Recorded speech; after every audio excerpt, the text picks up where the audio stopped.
Pada suatu pagi musim gugur di Tokyo tahun 2020, seorang gadis kecil bernama Mayako Matsumoto pulang sekolah bersama ibunya. Dalam perjalanan, mereka menemukan sebuah dompet hitam penuh uang dan identitas. Mayako menatap ibunya. Sang ibu hanya berkata, "Kita bawa ke kantor polisi ya."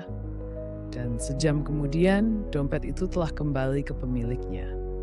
Tak ada sorotan kamera, tak ada pujian, hanya permen kecil sebagai ucapan terima kasih. Namun kisah ini viral, bukan karena nilai uangnya, tapi karena nilai kejujuran yang tertanam sejak kecil. Di Jepang, nilai tidak diajarkan lewat ceramah, tapi lewat kebiasaan. Lewat rumah, sekolah, dan teladan masyarakat.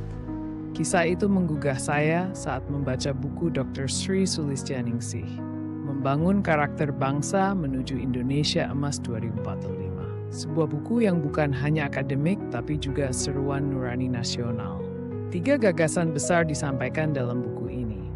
Krisis karakter and bonus demografi, kearifan lokal sebagai akar karakter, Tripusat Pendidikan, Rumah, Sekolah, dan Masyarakat tahun 2020, Indonesia punya lebih dari 70% penduduk dalam usia produktif. Namun, tanpa karakter kuat, bonus demografi bisa berubah menjadi bom waktu sosial. Solusinya bukan dari luar negeri, tapi dari akar kita sendiri. Seperti Hastasila dan Paliwara, nilai luhur yang tertidur, tapi belum mati. Karakter tumbuh dari tripusat pendidikan, rumah, sekolah, dan masyarakat. Ia tidak dibentuk hanya oleh guru, tapi juga oleh ayah, ibu, tetangga, bahkan media sosial. Faktanya, rata-rata IQ Indonesia adalah 78,49, terendah di Asia Tenggara. Korupsi, Indonesia berada di peringkat 9 dari 180 negara. Karakter adalah masalah bangsa, bukan individu semata. Tahun 2024, warga Tokyo mengembalikan uang tunai 4,409 miliar yen ke polisi, setara dengan 471 miliar rupiah. Tidak karena takut, tapi karena merasa itu bukan miliknya. Bayangkan jika budaya seperti ini tumbuh di Indonesia. Dompet yang jatuh tidak hilang, tapi dikembalikan esok paginya. Sekarang mari kita lihat cermin bangsa, HDI Human Development Index.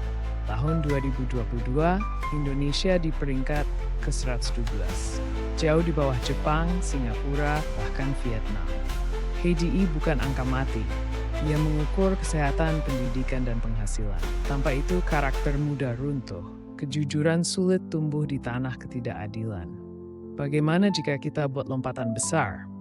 Sebuah sistem bernama HDI Quantum Leap, digerakkan oleh otak kolektif nasional berbasis AI. Sistem ini akan membaca data rakyat secara real-time, bukan sekadar mengukur tapi merespons. Sistem ini bisa mendeteksi stunting sebelum bayi lahir, menyesuaikan kurikulum bagi anak-anak yang kesulitan sekolah dan menaikkan upah minimum jika udara pabrik beracun. Warga bisa mengakses skill NFT sertifikat keterampilan digital yang diakui global. Teknologi tidak menggantikan manusia, tapi memperluas jangkauan dan memperkuat keputusan.